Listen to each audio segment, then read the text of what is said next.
So students, we are going to start the fluid mechanics. We are going to kick off the initial proceedings. Very important and interesting subject. The first unit deals with the fluid properties of fluid.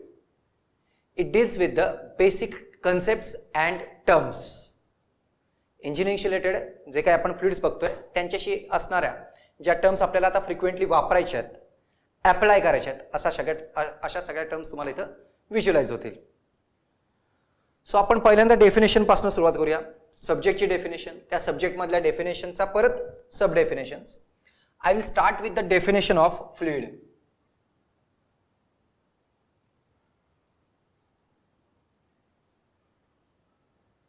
What is mean by fluid? काय प्रकार आहे? So fluid means, if you consider water, take the example of water. बरोबर, एक ग्लासभर पाणी घ्या आणि ते पाणी पातेल्यात होता आणि ऑब्झर्वेशन तुम्हाला दोन गोष्टीत असं दिसेल की ग्लास मधलं पाणी ग्लासच्या शेपमध्ये दिसतं आणि जसं ते पाणी तुम्ही पातेल्यात होता पातेल्याच्या शेपचं दिसतं. ते पाणी ओतून परत जर समजा तुम्ही कढईत घेतलं तर कढईत परत कढईचा शेप दिसेल.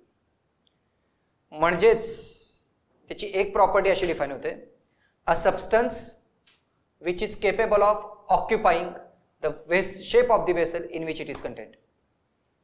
एक असा सबस्टन्स जो तुम्ही ज्या व्हेसल मध्ये ठेवताय त्या व्हेसलचा शेप अप्लाय करतो, त्या व्हेसलचा शेप ऑक्युपाय करतो. बरोबर. आता समजा तुम्ही ते कुठल्याही पॉट मधलं असणारं पाणी आहे, म्हणजेच ग्लास असू देत, ग्लासमध्ये घेतलेलं पाणी आहे, भांड्यात घेतलेलं पाणी आहे आणि कढईमध्ये घेतलेलं पाणी आहे.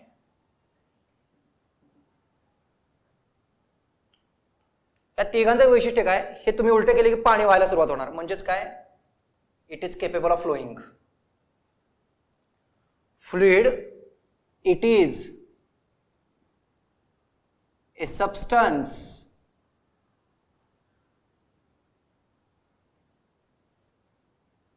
which is capable of flowing.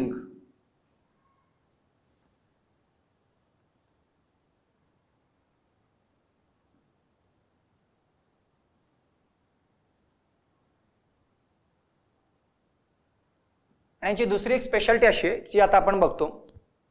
तुम्ही समजा याच्यावर टँजेन्शियल फोर्स अप्लाय केले. Tangential means in this way, if you start applying tangential force means shearing force, they get deform. त्यांचा शेप बदलतो.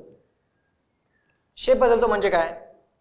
तर आपल्या हायड्रॉलिक्स जे काही तुम्ही ब्रेक वगैरे गाडीचे बघता त्याच्या आत असणारा ऑइलचा शेप बघा. ऑइल एका सिलेंडर मध्ये ठेवलेलं आहे, बरोबर. आणि जसा तुम्ही तो ब्रेक अप्लाय करता तसं त्या ऑइलचा शेप त्याला डिफॉर्मेशन अप्लाय होतात.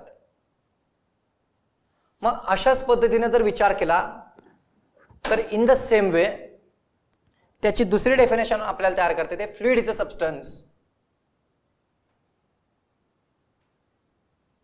Fluid is a substance which gets deformed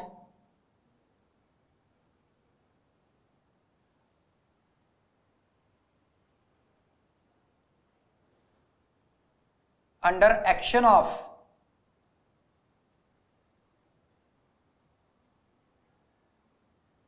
shearing forces.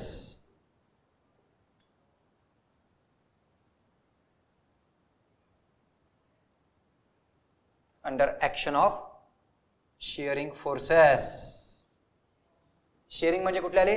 Tangential forces. Tangential means हात, हँड्स. जेव्हा तुम्ही अशा पद्धतीने एकमेकांच्या अगेन्स्ट रब करताय दॅट बिकम्स शेअरिंग. जेव्हा तुम्ही त्याला शेअर करताय त्यावेळी ते काय होतात? डिफॉर्म होतात. यांच्या दोन कॅरेक्टरिस्टिक्स आहेत. Fluid has two characteristics also. Characteristic काय? पहिली, तुम्ही ज्या व्हेसलमध्ये त्याला ठेवलं असेल त्या व्हेसलचा तो शेप ऑक्युपाय करतो. Characteristics.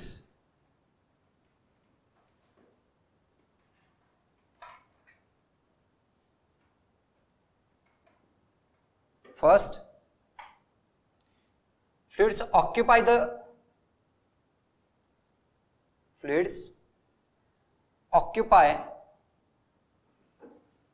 the shape of the vessel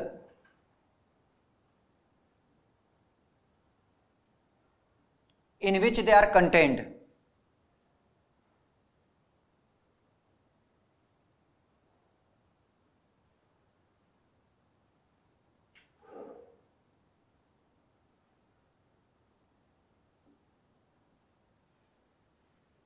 Secondly, they represent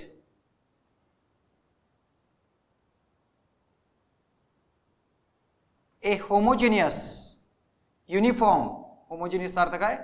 Uniform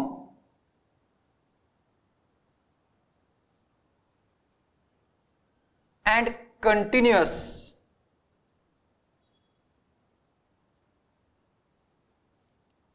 material medium.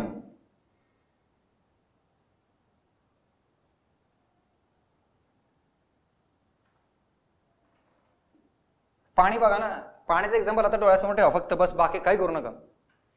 ते पाणी जर बघितलं तर तुम्हाला एक कंटिन्युअस एक स्ट्रक्चर देतं, होमोजिनियस आहे, त्याच्यातला प्रपोर्शन हे सेम आहे, 2 हायड्रोजन 1 ऑक्सिजन, म्हणजे त्याचं स्ट्रक्चर कसं आलं, मॉलिक्युलर स्ट्रक्चर होमोजिनियस, कंटिन्युअस आहे, पाण्याचे असे तुकडे तुम्हाला झाले दिसणार नाहीत, पाणी कंटिन्युअस राहतं, कंटिन्युअस फ्लो होत राहतं. म्हणजेच या फ्लुइडच्या काही तुम्हाला कॅरेक्टरिस्टिक्स बोर्डवरती डिफाईन केलेले दिसतील. Such condition, homogeneous and continuous medium, those are represented as continuum. That is, fluids represent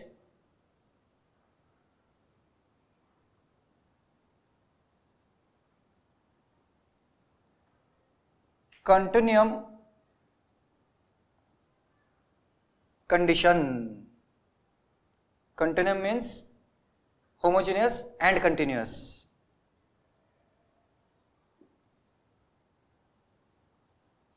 So this is what very important part for me as far as the fluid is concerned. Sir, you have written characteristics. What are types? Types काय आहेत त्याचे? तर लक्षात घ्या, त्याचे basic type जर म्हटलं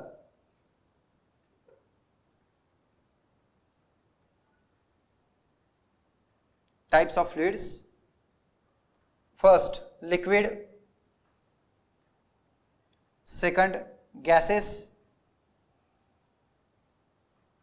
If gases are condensed, vapor form, direct एकदम डीप कंडेन्सेशन नव्हे, गॅसेसचं टेम्परेचर कमी केलं की तुम्हाला वेपर फॉर्म दिसेल. Fourth, ideal fluids, real fluids. Ideal आणि रिअल फ्लुइड्स हे तुम्हाला नंतरच्या स्लाइडमध्ये डिटेल आपण त्याचा अभ्यास करतोय. So this is what the condition of types of fluids is represented on to the board. आपला सगळा सिलेबस साधारणपणे लिक्विड फॉर्मसाठी डिफाइंड आहे. We are going to define the fluid mechanics for liquid conditions. So आपण आपल्या सब्जेक्टची पहिली definition बघितली fluid. आता आपण त्यातल्या दुसऱ्या डेफिनेशन, दुसऱ्या शब्दाकडे जाऊ, मेकॅनिक्स. मेकॅनिक्स म्हणजे काय, तर ऑपरेशनल बिहेवियर. अप्लाइड मेकॅनिक्स नावाचा सब्जेक्ट शिकलेला आहात तुम्ही. काय शिकलात अप्लाइड मेकॅनिक्स मध्ये? Different forces and their total behaviour on the system. Applied mechanics वेगळं काय शिकलेलं नाहीत. अप्लाइड मेकॅनिक्स म्हणजेच एखाद्या सिस्टीमवर असणारे सगळे फोर्सेस आणि त्यांचा एकत्रित इफेक्ट तुम्ही स्टडी केलेला आहे. सिमिलरली फ्लुइडवर पण होणार. फ्लुइड म्हणजेच fluid mechanics, behaviour of the fluids under different conditions. पाणी, साधं उदाहरण लक्षात घ्या, मी सारखं तुम्हाला रेफरन्स पाण्याचाच ठेवेल. इफ यू कन्सिडर वॉटर, जर तुम्ही पाण्याचा विचार केला तर पाणी जेव्हा तुम्ही पिंपात स्टोअर करताय ते शांत आहे, त्याला काहीच मोशन नाहीये. पण पावसाळ्यात जर धरणात स्टोअर केलेल्या पाण्याचा विचार मी केला आणि धरण जर ओव्हरफुल झालं असेल तर धरणातनं पाणी काय केलं जाईल, सोडलं जाईल. नीट लक्षात घ्या. आता मी तुम्हाला 3 कंडिशन्स डिफाईन करून देतोय. पाणी जे फ्लुइड तुम्ही विचारात घेताय, धरण आहे, धरणाच्या बॅकसाइडला पाणी स्टोर्ड आहे.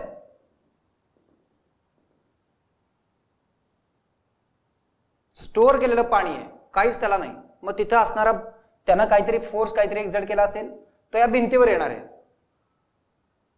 स्टोअर केलेला पाण्याचा फोर्स भिंतीवर, शब्द लक्षात ठेवा. पावसाळ्याचे दिवस आहेत, खूपच पाऊस आला, धरण भरलं. त्या केसमध्ये पाण्याचा डिस्चार्ज वरनं सुरू होईल फ्रॉम द गेट्स, म्हणजे पाण्याला मोशन आली. आता या मोशन सकट पाणी नदीत सोडलं गेलेलं आहे आणि ते नदीत सोडलेलं पाणी नंतर एखाद्या गावाच्या वॉटर सप्लाय युनिटला पोहोचलं आणि त्यानंतर ते पाणी मी पाईपमध्ये क्लोज केलं. पाणी कशात घेतलं? पाईपमध्ये आणलं. आता सगळा प्रवास बघा. पाणी पहिलं काय केलं? स्टोअर केलं. स्टोअर केलेलं पाणी मी काय केलं? त्याला मोशन दिली. आता ही जी मोशन पहिल्यांदा दिली आहे, याच्यावर कुठल्याही प्रकारचं बाइंडिंग नाही, रॅन्डम कुठेही जाऊ शकतं ते. पण जसं हे पाणी वॉटर सप्लाय युनिटला पोहोचलं, मी एका पाईपमध्ये आणलं. पाईपमध्ये आणल्यानंतर त्याला मी एका सिस्टीममध्ये क्लोज केलं. म्हणजे जेव्हा तुम्ही या अशा पद्धतीनं फ्लुइडचं बिहेवियर, रेस्टिंगला motion, motion without any forces, motion without any forces आणि मोशन विथ द फोर्सेस, पाईपमध्ये आणलं की तुम्ही त्याला फोर्स करताय, त्याला पुढे एक मोशन प्रोव्हाइड होणार. म्हणून त्याला जेव्हा तुम्ही फोर्सेसचा विचार करता, अशा पद्धतीनं जेव्हा तुम्ही बिहेवियर विचारात घ्याल, त्यावेळेला संपूर्ण ॲनालिसिस एका सब्जेक्टमध्ये क्लोज होतो, which is nothing but fluid mechanics. So our second definition will start. Fluid mechanics.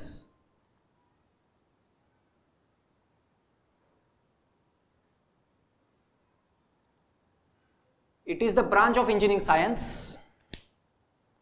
It is the branch of engineering science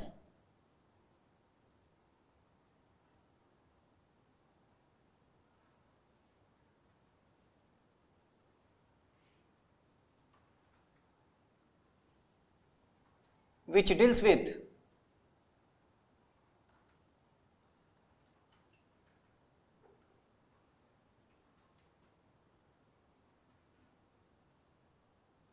behavior of the fluids, behavior of the fluids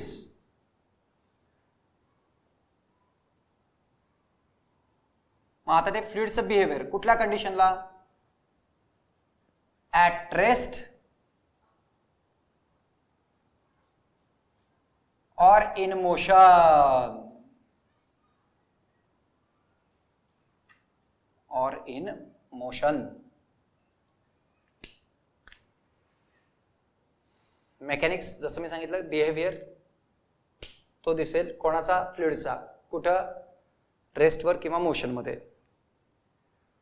so we have gone into the definition into the of the fluid mechanics. आपण fluid मेकॅनिक्सच्या definition मध्ये आलोय.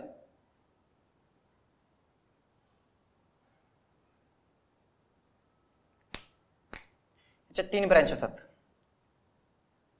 It has 3 branches. First one is the fluid statics.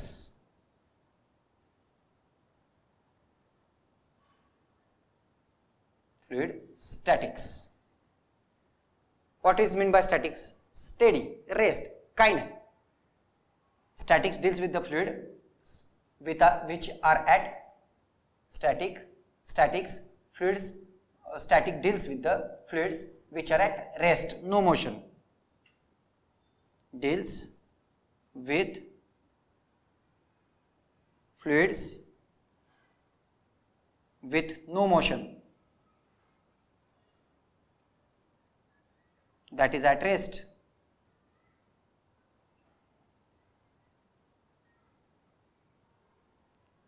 For example, stored water in a dam reservoir, the force exerted by that stored water onto the dam section will be referred under the study of statics.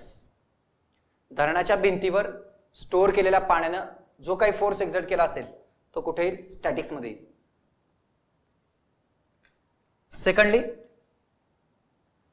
कायनेमॅटिक्स.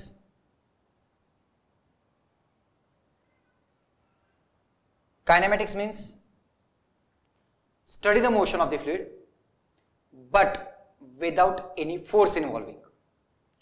कुठल्याही प्रकारचा force involvement न बघता त्याची motion आपण evaluate करतोय. म्हणजे धरणातनं जे पाणी सोडले ना, धरणातनं पाणी जे सोडतो ते आपण कायनेमॅटिक्स मध्ये डील करतो. We are not going to discuss about the forces on it. So kinematics deals with the motion means velocity, acceleration and flow patterns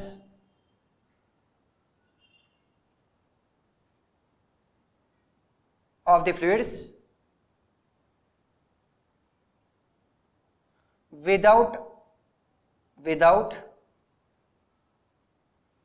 considering forces.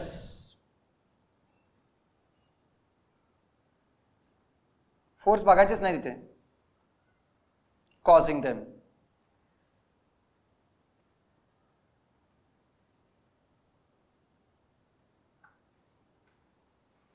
Kinematics deals with the velocity, acceleration and flow pattern of the fluids without considering forces causing them. आणि sir तिसरा प्रकार मग समजा force घेतले तर third branch which is nothing but dynamics. Third branch is dynamics.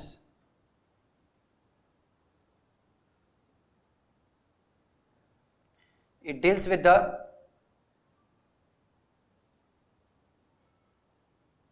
velocity, acceleration, flow patterns of the fluids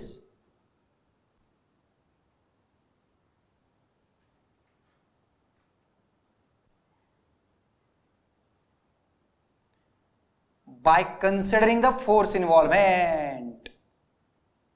फोर्सेसचा विचार आला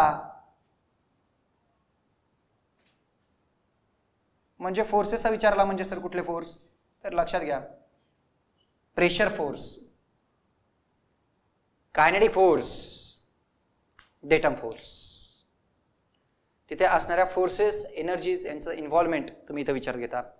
जेवढे काही सिस्टीम मधले होणारे पाईप फ्लो असतात, जिथे तुम्ही एखाद्या फ्लुइडला एनक्लोज करता, पाईप मधला फ्लो असेल, एखाद्या ट्यूब मधला फ्लो असेल, तो सगळा याच्यात येतो. आणि सर नदी मधला फ्लो कायनेमॅटिक्स मध्ये. ॲटमॉस्फेरिक प्रेशर आपण 0 पकडतो, तो फोर्स इन्व्हॉल्वमेंट घेत नाही. पण त्या नदीमधलं पाणी जेव्हा पाईप मध्ये आणताय तो डायनॅमिक्स मध्ये येतो. सो इथे तुम्हाला सब्जेक्टची माझ्याकडून इंट्रोडक्शन आणि फ्लुइड या शब्दाचा अर्थ तुम्हाला मी डिफाइन करून देतोय. In the next slide we are going to have the interaction of different properties. काय सर प्रॉपर्टीज का लर्न करायच्या सांगतो. जनरल लक्षात घ्या की एक पर्टिक्युलर व्हॉल्यूम आहे, let us that 1 metre cube volume आहे. एक आपल्याकडं व्हॉल्यूम आहे 1 मीटर क्यूबचा, 1 मीटर क्यूब व्हॉल्यूम आहे. आता 1 मीटर क्यूब व्हॉल्यूम असणारा आपण लाकूड वूडचा पीस घेतला आणि 1 मीटर क्यूब तेवढाच क्वांटिटीचा, तेवढाच व्हॉल्यूमचा आयर्न पीस घेतला. 1 metre cube wood, 1 metre cube iron, आणि हे व्हॉल्यूम असणारे क्यूब्स डायरेक्टली पाण्यावर ठेवले. बादलीत पाणी घेतलंय समजा, किंवा एखाद्या पॉटमध्ये पाणी घेतलंय आणि त्याचे ते डायरेक्ट क्यूब्स सोडले. एक्सपेरिमेंट काय होईल, लाकडाचा तरंग येईल, लोखंडाचा पाण्यात बुडून जाईल. The wooden block will have a floating condition, iron block will drain down, बुडून जाणार. का? Density was same 1 metre cube, sorry volume was same 1 metre cube. What was the difference? Density, that is mass. दोघांमध्ये जो same parameter होता तो व्हॉल्यूमचा होता. Volume was same but density was different. So our next interaction will start with the analysis of densities, standard values of densities. Video pause करा. ज्यांना पाहिजे असेल वहीमध्ये शॉर्ट नोट्स म्हणून लिहिणार असाल लिहा. अदरवाईज तुमच्याकडे जे नोट्स पीडीएफ पोहोचलेले आहेत त्या पीडीएफ मध्ये तुम्हाला हे मी डिटेलमध्ये सांगितलेलं आहे. हे एक्सप्लेनेशन आहे, तिथे तुम्हाला काही कळणार नाही, ते माझ्याकडून एक्सप्लेनेशन असेल. ज्यांना पाहिजे की शॉर्टमध्ये खूप चांगलं आहे सर, विल हॅव दॅट.